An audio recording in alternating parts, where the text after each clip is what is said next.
नमस्कार आदाब दोस्तों, हिंद वॉइस में आपका स्वागत है। मैं हूं इकराम। आज हम बात करेंगे जब आप और हम इस लॉकडाउन में कोरोना से लड़ रहे हैं, अपने घरों पर रहकर, सारे काम धंधे छोड़कर, सब जगह लॉकडाउन है, तालाबंदी हो रखी है। ऐसे में सरकार हमसे ही पैसे किस तरह से वसूल रही है, कभी डोनेशन के नाम पर और कभी टैक्स के नाम पर, उस पर बात कर लेते हैं, क्योंकि वो जानना ज़रूरी है। क्योंकि फिर ऐसा होता है कि आपका और हमारा पैसा बहुत सारे लोग लेके भाग जाते हैं बैंकों से, और बैंक बाद में उसको क्या करते हैं कि भाई पैसा आ नहीं रहा है, इसको माफ़ कर देते हैं या उसको भत्ते खाते में डाल देते हैं। जैसा आप कल से मीडिया पे लगातार हल्ला भी सुन रहे होंगे। मैं किन लोगों के बारे में बात कर रहा हूँ आप लोग समझ गए होंगे, लेकिन उन पर जाने से पहले शुरुआत कर लेते हैं कि फिलहाल के दौर में सरकार कैसे पैसे वसूल रही है, टैक्स के जरिए भी, चंदे के जरिए भी, आपका और हमारा पैसा लेकिन जा कहाँ रहा है, क्या खर्च भी हो रहा है कहीं पे या सिर्फ हवा में बात हो रही है, तो उस पर बात कर लेते हैं। देखिए, आप और हम जब से कोरोना आया है लगातार हम इसकी मार झेल रहे हैं, इससे लड़ रहे हैं, घरों में रहकर लड़ रहे हैं, सोशल डिस्टेंस बना के रह रहे हैं। लेकिन सरकार ने अब क्या किया है कि जो उसके अपने कर्मचारी है, शुरुआत वहीं से की है। 1.5 करोड़ कर्मचारी सेंट्रल गवर्नमेंट के पास है, तो सेंट्रल गवर्नमेंट ने किया क्या, उनकी महंगाई भत्ते पर रोक लगा दी, महंगाई भत्ते पर। दूसरा, जो पेंशन ले रहे थे लोग, जो बढ़नी थी उस पर रोक लगा दी, यानी एक तो पैसा वहाँ से सेव कर लिया, वहाँ से बचा लिया। उसके देखा देखी में जो राज्य सरकार थी उन्होंने भी अपने कर्मचारियों के यहाँ पर रोक लगा दी। अब जब रोक लग गई, अब उससे पहले क्या हुआ, अगर आप पिछले हफ्ते की बात करें तो पिछले हफ्ते डीजल और पेट्रोल पर कुछ पैसे बढ़े थे एक्साइज ड्यूटी के नाम पर। मैं वो आपको बता देता हूँ, 3 रुपये एक्साइज ड्यूटी बढ़ी थी डीजल पर, और पेट्रोल पर भी 3 रुपये बढ़ी थी। लेकिन अब नया क्या किया इन्होंने, यहाँ से भी पैसा कमा लिया, आपके पेंशन जो रोक के और सैलरी रोक के, महंगाई भत्ता रोक के, वहाँ से भी पैसा कमा लिया। पेट्रोल और डीजल पर अब टैक्स लगना भी शुरू हो गया है, यानी कि ये 3 रुपये तो बढ़े ही थे, 3 रुपये, उसके बाद अब टैक्स लगाना भी शुरू कर दिया। और इसकी शुरुआत कहाँ से हुई, इसकी शुरुआत हुई नागालैंड और मेघालय जैसे राज्यों से। वहाँ पर उन लोगों ने क्या किया कि डीजल पर 5 रुपये और पेट्रोल पर 6 रुपये एक्स्ट्रा सॉस चार्ज भी लगाना शुरू कर दिया है। समझ गए। इससे पहले सॉस चार्ज आपको याद होगा कब लगा था, जब देश में 2014 में स्वच्छ भारत अभियान नाम के एक अभियान शुरू किया गया, और उसके नाम पर सफाई टैक्स हमारे यहाँ जो लगाएगा, टैक्स उस वक्त भी लागू किया गया था प्रधानमंत्री द्वारा। उस वक्त भी हम पर जब ये टैक्स लागू हुआ था, सफाई के नाम पर हमने टैक्स देना शुरू कर दिया। अब यहाँ से भी पैसा कमा लिया, यानी कि एक टैक्स ये एक्स्ट्रा लगा दिया, डीजल और पेट्रोल पर हम लोग एक्स्ट्रा टैक्स भी अब देंगे।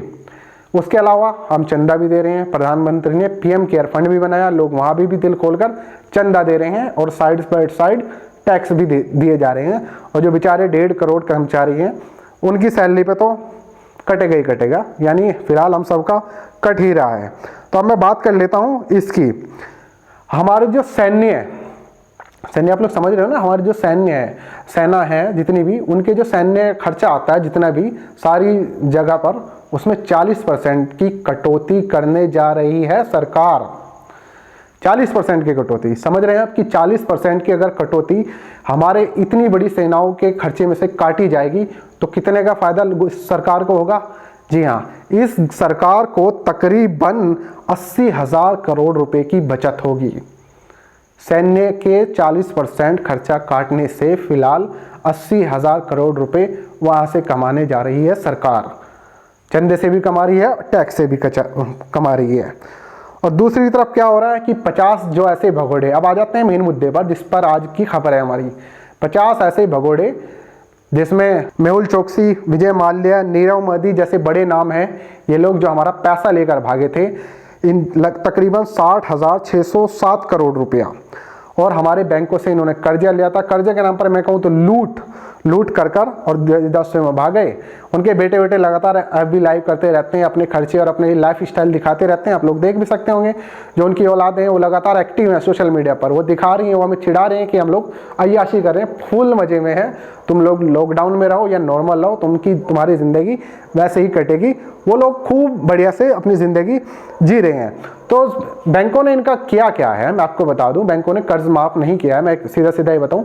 बैंकों ने एक तरह से वो बत्ता खाते में डाल दिया है। बत्ता खाता होता है कि जहां से पैसा ना आए, भाई इससे पैसा नहीं आएगा तो इसको, इस अकाउंट को बत्ता खाते में डाल देते हैं, आएगा ठीक है दे देंगे, नहीं तो आने वाला तो है नहीं। तो उस तरह से बैंक क्या करते हैं, उसको बत्ता खाते में डाल देती है। यानी सोच लिया कि पैसा अब नहीं आने वाला, तभी उसको बत्ता खाते में डाला गया है।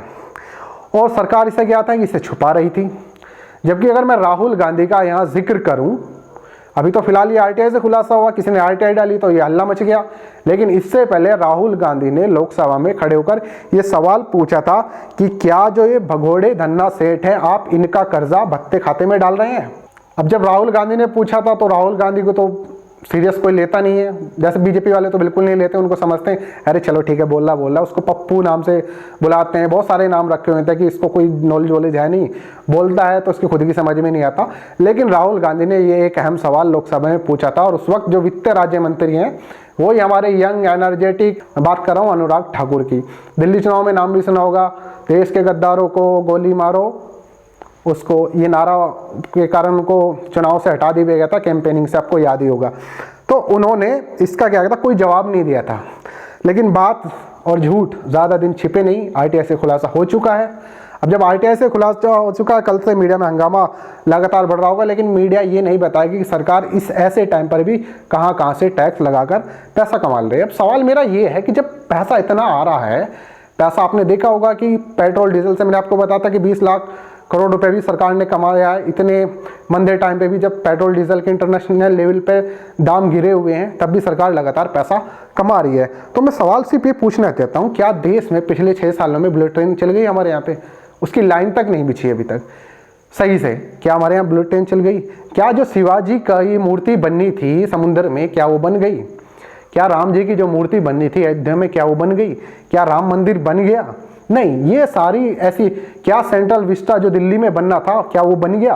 और ये ऐसी घोषणाएं थी जो घोषित हुई हुई हैं लेकिन बनी नहीं है। अभी सिर्फ मुंगेरी लाल के हसीन सपने हम लोगों को देखने को मिल रहे हैं। तो ये चीज़ें हैं। लेकिन हाँ सर, एक जगह बड़े अच्छी तरीके से पैसा लगातार खर्च हो रहा है, और आप लोग भली भांति जानते भी होंगे। सबसे पहले मैं बता दूं, जब ट्रंप आए दबा के पैसा खर्चा गया, पैसे पानी की तरह बहा दिया गया, कोई कमी नहीं आई, जगह जगह पैसा, और उनका भव्य स्वागत किया गया। पूरे उनको स्टेडियम में हर तरह से, हर तरह का कल्चर दिखाया गया। कई सौ करोड़ रुपए का खर्चा हुआ। उसके अलावा मध्य प्रदेश में सरकार बनानी थी तो वहाँ पर भी एमएलए खरीद फरोख्त दबा के हुई और सरकार बना ली। हालांकि अभी कई स्टेट का आगे नंबर भी लग सकता है, कर्नाटक में भी हुआ, आप लोगों ने देखा। उससे पहले गोवा वगैरह बहुत सारी जगह पर खूब खरीद फरोख्त हुई एमएलए की, और तो मुझे लगता है कि शायद पैसा वहाँ जा रहा होगा। एक जगह और हुआ था, आपको याद होगा, हाउडी मोदी, पूरे तामझाम के साथ, लाबो लश्कर के साथ मोदी जी वहाँ गए थे और वाहवाही पूरी बटोरी थी। तो हो सकता है कि पैसा इन जगह ज़्यादा खर्च हो रहा हो। दूसरी जगह सरकार का सबसे ज़्यादा कैंपेनिंग या तो सेंट्रल गवर्नमेंट करती है, या फिर हमारे दिल्ली के मुख्यमंत्री केजरीवाल साहब, उन्हें भी दबा के कैंपेनिंग करते हैं। अपनी ब्रांडिंग में कोई कमी आने नहीं देते, और अपनी एडवर्टाइज में फुल पैसा खर्च दोनों सरकारें करती हैं। आप लोग कमेंट कर सकते हैं कि इसके अलावा सरकार और कहाँ खर्च कर रही है। और खबर को ज़्यादा से ज़्यादा शेयर कीजिए। अगले अपडेट में मिलते हैं जल्दी किसी अच्छी सी खबर के साथ। तब तक चैनल को सब्सक्राइब कीजिए और शेयर करते रहिए।